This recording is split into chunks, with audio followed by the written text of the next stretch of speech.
Elaina by Elizabeth Fancett. Why do I come home each night, now that she is dead? The house is so cold, so dark, so empty. Once, behind a lighted window, she was cooking the evening meal, happy, waiting for me. But now, only emptiness greets me, and a silent house, a dead house, and I wish, too, that I were dead. I know I must face my loss with courage, and that with the help of time, the pain grows less, or so it is said. But what do they know who say these things? What do they know of the raw wound of grief that makes of a man an emptiness, a vague and lonely shadow of himself? Without her I am nothing, and time is an eternal now of pain and emptiness and sorrow. It is spring now, time of hope, new life and promise. But for me there is no life, no hope, no promise. The house is no longer dark, but if I look through the window, I will still see emptiness, loneliness, for Elaina, my beloved wife, is not there.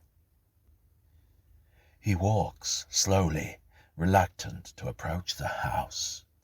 He moves with dread and dragging steps until he stands before the kitchen window, unwilling to enter the silence and the loneliness of the sad and empty place he once called home.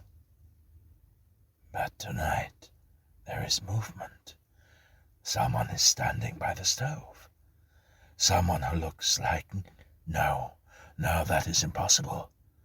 But someone is there. A relative perhaps come to help me out, to cook for me, to console me. Anger enfolds him in an icy passion of rage that fills his being. Why could they not leave him alone? Leave him alone? That anyone should have dared to think they could replace his wife, his beloved Elaina. He needed no one's help, no one in her place, moving in her footsteps, doing the things she did. The woman is turning now, and he sees her face. His anger changes to bewilderment, to disbelief, then joy surges through him. Elaina! She is not dead. Was it a nightmare then? And am I awake? And all is as it used to be? She looks pale, drawn, but it is she, whole, alive. He cannot bring himself to enter the kitchen, to see, to feel, to touch her, lest she slip away as in a dream, which he fears it might yet be. But she remains busy in her task. He enters the kitchen. He knows that the room must be warm with the cooking, and that the oven must have food in it. But he cannot feel the warmth, nor smell the food, for he is conscious of nothing but the joy in him at the sight of the woman by the stove. He calls to her, his arms outstretched to embrace her. Elaina!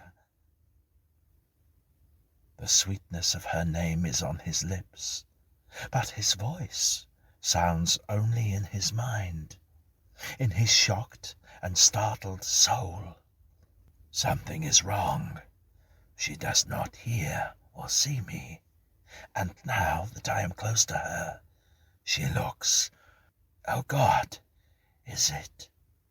Can it be? Her ghost? He spurns the thought instantly. No, there are no ghosts. The dead do not return. And she is dead, my beloved, plunged into the deep waters of the harbour, trapped in the car while I escaped and lived. Oh, Elaina, would that I had stayed with you, died with you, for there is no life without you. He gazes at the woman moving softly, silently about the kitchen, her face still turned towards him. "Elaina! Elaina!" She turns from him. "Elaina, turn to me. See me. Touch me." She moves away from him. She is a ghost. I speak with her, but she does not hear me, and she goes about her tasks, doing all the things she did in life. The woman moves towards the door. "Elaina, my ghostly wife, my wifely ghost, stay with me a while. Do not leave me yet." But she is gone, brushing past him as though he is not there. The kitchen is an emptiness. He follows her, calling to her. "Elaina! Elaina!" She does not answer him. She is not there. For where he is, the living cannot go. "Elaina, find me, Elaina. Come to me, for I am lost, Elaina. It is dark here. It is cold, a black void, a pit of silence, a nothingness where no one is, where even I am not." Elaina comes sadly back into the kitchen. She has dreaded these moments back in the house, alone. His presence was everywhere. Everywhere, a memory of him. But she could not stay with friends forever. She knew that she must learn to face her loss with courage. With the help of time, the pain would grow less, so she was told. But the guilt, the remorse, did they grow less? She knew that they would not. She knew that she would always regret her insistence on driving the car that night, that awful night. She knew that she would always live with the knowledge that his death had been her fault. But she no longer wishes, as she did in those first days, those first sad days of grief, that they had left her trapped beside him in the car, that she had died with him. For the pull of life is strong, and she is glad she lived. She opens the oven door, takes out her evening meal, a lonely meal for one. She sees it through a sudden mist of tears, for she has not yet done with weeping. Memories haunt her, memories of the love between them, the talk, the laughter, the hopes and dreams they shared. She looks at the clock, tearing at the still fresh wound of grief. He would have been home by now, coming through the kitchen door. In memory, she can almost hear his voice, talking, laughing, calling to her, speaking her name. "Elaina, Elaina." She raises her head sharply. "Elaina, Elaina." No, no, no.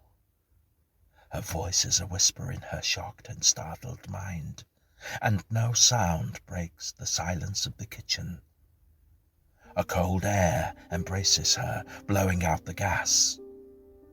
Instinctively, she puts out a hand to switch off the oven, but she feels a touch upon her arm, a familiar touch, restraining.